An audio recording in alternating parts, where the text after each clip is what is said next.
বাইতুল মুকাদ্দাসের কি ফজিলত আমরা অধিকাংশ মুসলমান আজকে জানে না।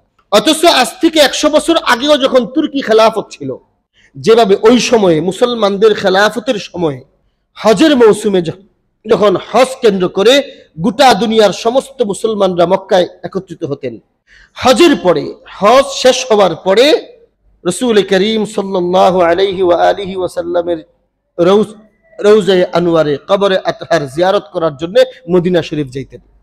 মদিনা শরীফ থেকে সরাসরি ট্রেন ছিল বাইতুল মুকাদ্দাসে, খুব সহজ, খরচ ছিল কম, ভাড়া ছিল কম, এবং মদিনা শরীফ থেকে সরাসরি বাইতুল মুকাদ্দাসে জেরুজালেম পর্যন্ত ট্রেন ছিল।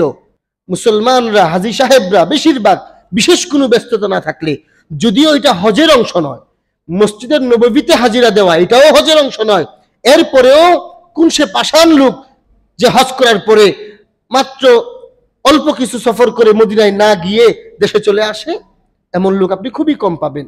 যেভাবে এই কাজটা করত, ওই সময়ের খেলাফতের সময়ের মুসলমানদের অন্তরে মসজিদে হারামের সম্মান, মসজিদের নববীর প্রতি আকর্ষণ, এর পাশাপাশি মসজিদে আকসার প্রতিও তাদের আকর্ষণ ছিল আল্লাহর রসুলের বর্ণনাকৃত হাদিসের আলোকেই। এজন্য এখনো সেই ট্রেন আছে, রেল স্টেশন আছে, ট্রেন এখন বন্ধ। এখনো মদিনা শরীফে তুর্কি আমলে বাইতুল মুকাদ্দাসে যাওয়ার যে রেল স্টেশন মদিনা শহরে ছিল, ওই শহরে এখনো পর্যন্ত রেল স্টেশন এখনো আছে। এই সফরে আমাদেরকে আল্লাহ দেখার সুযোগ করে দিয়েছেন। হ্যাঁ আমার প্রিয় ভাইরা, আজকে উম্মতে মুসলিমা মসজিদে আকসা সম্পর্কে জানে না কেন? আমরা এতক্ষণ যে আলোচনা করেছি এখান থেকে বুঝতে পারি, বিশেষ বরকত থেকে মাহরুম করার জন্য আমরা মসজিদে আকসার প্রতি আমাদের আবেগ কম, মসজিদে আকসায় যেতে আমরা আগ্রহী না।